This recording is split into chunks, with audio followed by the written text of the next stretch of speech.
नमस्कार दोस्तों, मैं हूं आपका दोस्त दीपक अनुसुईया और आप देख रहे हैं कुश्ती का मेरा चैनल अनुसुईया 1974। तो दोस्तों, एक बात आपको बतानी थी कि मैं हूं यहां पर उत्तराखंड, अपने गांव पौड़ी उत्तराखंड में। और हमारे यहां पर पहाड़ में कोई अखाड़ा नहीं है, कुश्ती का कोई कल्चर अभी फ़िलहाल नहीं है।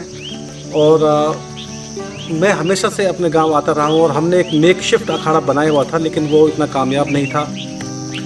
दूसरे, जब मैं यहाँ पर लड़कों से बात करता हूँ कि आप क्या खेलते हैं, तो बहुत सारे बच्चे क्रिकेट खेलते हैं, खेलना पसंद करते हैं। और दूसरा वॉलीबॉल है, और बाकी ज़्यादातर बच्चे कामों में लगे रहते हैं। नशा पत्ते का यहाँ पर कारोबार ज़्यादा नहीं है, लेकिन फिर भी थोड़ा बीड़ी सिगरेट अल्कोहल ये बच्चे यूज़ करते हैं। और मेरे ख्याल से यही टाइम होता है जब बच्चे जिसे कहते हैं ना कि एक दूसरी दिशा में चले जाते हैं, जो प्रोडक्टिव नहीं होती, या जो प्रोडक्टिविटी को हिंटर करती है, या जो हमारे देश के लिए जो अच्छे नागरिक बनने होते हैं उसमें व्यवधान डालती है। तो दोस्तों, मैंने अपने गांव में पहलवानी के बारे में जब लोगों से बातचीत की तो वो मेरे को बताते हैं, भाई देखो, एक देवा थापा पहलवान है, मौसम अली है, जावेद गनी है, इस तरह के नूरा पहलवानों के बारे में बताते हैं। क्योंकि वो लोग पहलवानी के बारे में नहीं जानते, पहलवानी क्या चीज़ होती है, वेट लिफ्टिंग क्या चीज़ होती है, पावर लिफ्टिंग क्या चीज़ होती है, या इस तरह के जो मार्शल आर्ट के खेल है, जूडो, कराटे, कुंग फू, ये सब क्या होते हैं, कैसे खेले जाते हैं, क्या फ़र्क होता है WWE की कुश्ती में, और नूरा किसे कहते हैं, इनको नहीं मालूम है। तो मेरी हमेशा से ही इच्छा रही है कि जैसे हिमाचल में या पंजाब में, यूपी में, महाराष्ट्र में पहलवानी की परंपरा है, मेरे उत्तराखंड में भी हो। बहुत दिली इच्छा रही है। मैं चाहता हूँ कि लोग जाने कि जस्सा पट्टी पहलवान मतलब कैसे पहलवान हैं, उन्होंने कैसे मतलब इतने शक्तिशाली बने, जो देश के आज के सबसे ताकतवर इंसान है वो।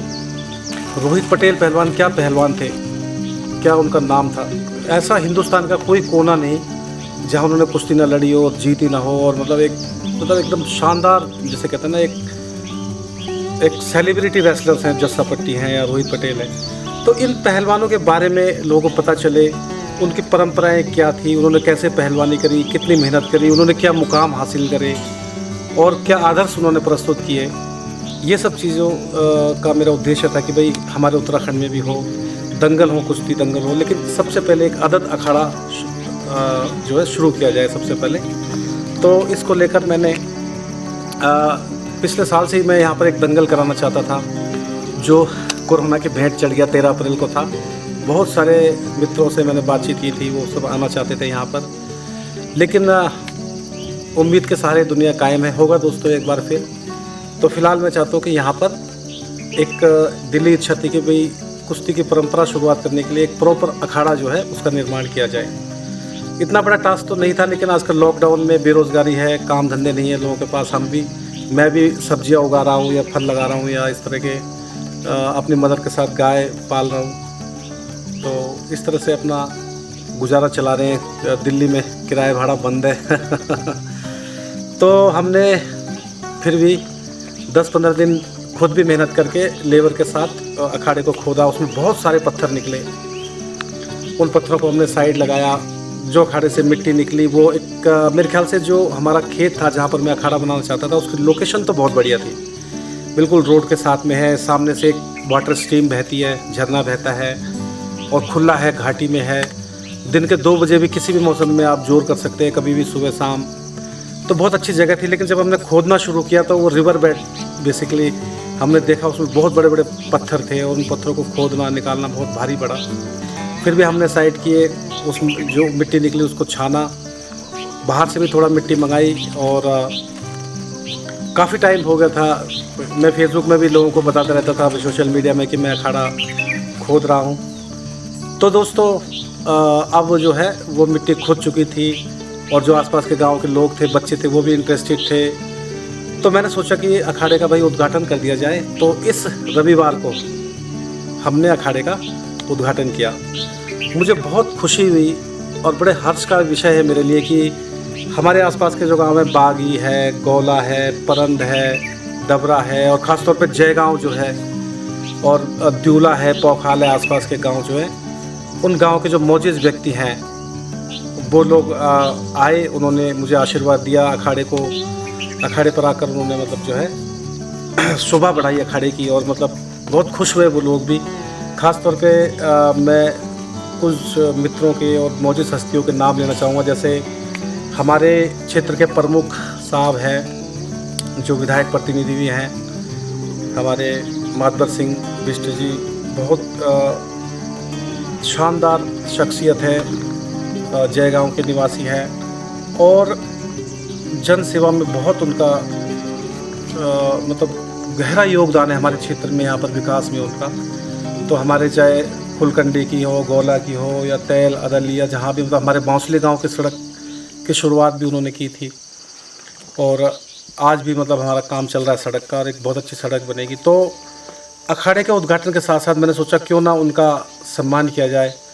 तो उनका सम्मान किया गया। हमारे चाचा जी गोविंद बौखंडी, जो कि इंस्पेक्टर रिटायर हुए हैं सीआरपीएफ से अभी, वो और हमारी चाची यहाँ पर आए हुए हैं। तो पूरा गांव तो हमारा था अखाड़े के उद्घाटन पे। तो चाचा जी ने खास तौर पर 2 शब्द कहे मातबर सिंह जी के लिए कि आपने जो शुभ काम यहाँ पर करवाए हैं अपने क्षेत्र में, और ख़ास तौर से हमारी बांसुली की सड़क का निर्माण जो करवाया है, उसके लिए आप बहुत बहुत धन्यवाद के पात्र हैं।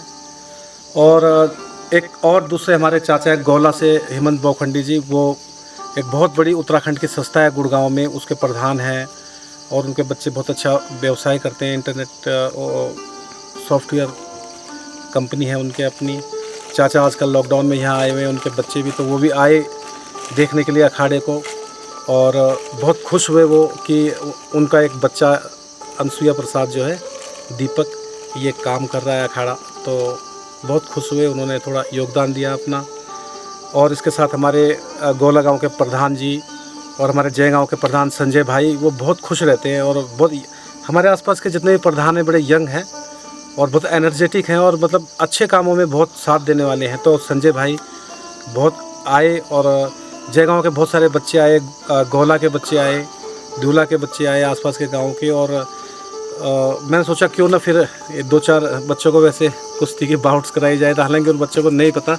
तो जो कुश्तियाँ मैंने कराई, सब बच्चों को प्रॉपर इनाम दिया, हारने वाले को भी और जीतने वाले को भी। लेकिन कुश्ती का एक मज़ा ये है दोस्तों, बड़ा सिंपल खेल है और चितपट का खेल है। तो थोड़ा सा हमने एक मॉक ड्रिल करी, जिसमें मेरे बेटे अनुज ने भी कुश्तियाँ लड़ी। लेकिन क्या कहेंगे कुश्तियाँ लड़ना, लेकिन एक एग्जाम्पल या मतलब किस तरह से लड़ी जाती कुश्तियाँ, कम से कम जो वहाँ पर गैदरिंग थे, जो गांव के आसपास के लोग आए हुए थे, उन्होंने कुश्ती को देखा, बहुत अच्छा लगा उन्हें। उसके बाद हमने चाय पानी पी, जलपान पिया, एक दूसरे को थैंक्स किया, धन्यवाद किया। और गांव के जो बच्चे थे बहुत खुश हुए ये सब देखकर। उन्होंने कहा कि भाई हम लोग आएंगे अखाड़े पर। मैं उम्मीद करता हूँ कि जो कुछ भी मुझे आता है मैं उन बच्चों को दूंगा, और कोशिश करूँगा अगर उनमें से कुछ बच्चे अच्छे निकलते हैं तो उनको दंगलों में भी ले जाऊंगा, या उनको देखेंगे उत्तराखंड से कुश्ती लड़ाएंगे। तो बहुत खुशी की बात मेरे लिए है कि मेरा यह अखाड़ा चालू हो गया इस लॉकडाउन में। हालांकि मैं एक बात ये ज़रूर बताना चाहूँगा कि जो भी ये बच्चे आए हैं, जो भी हम लोग हैं यहाँ पर, कोई भी आदमी बाहर से आया हुआ नहीं है। और कोई आदमी यदि बाहर से आता है तो हम उसको गांव में बिल्कुल नहीं आने देते। वो क्वारंटाइन में रहता है 14 दिन, उसका पूरा प्रॉपर तरीके से डॉक्टर्स वगैरह उसको चेक करते हैं, 14 दिन के बाद भी, बीच में भी चेक करते हैं।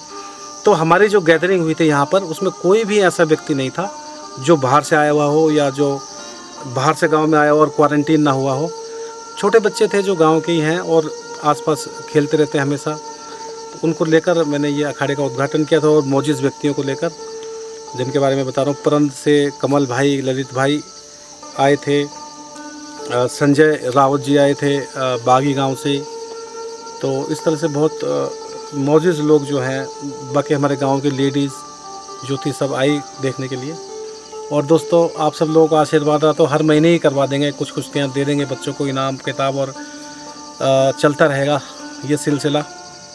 इस तरह मैंने आपको बताया कि कैसे हमारे गांव का जो ये अखाड़ा है, इसकी शुरुआत हुई। उम्मीद है मेरे दोस्त कुश्ती प्रेमी लोग ज़रूर मुझे कुछ मैसेज देंगे, कमेंट्स देंगे। और एक बार फिर आप सब लोगों का बहुत बहुत धन्यवाद, जो लोग भी अखाड़े में आए, जिन्होंने दर्शन दिए और अपना आशीर्वाद दिया। और आप सब लोगों का जो इस वीडियो को देख रहे हैं, इसके साथ ही मैं आपसे विदा लेता हूं दोस्तों। एक और नई वीडियो के साथ जल्दी आपके सामने आऊँगा। तब तक के लिए आपका बहुत बहुत शुक्रिया, धन्यवाद। जय हिंद, जय भारत।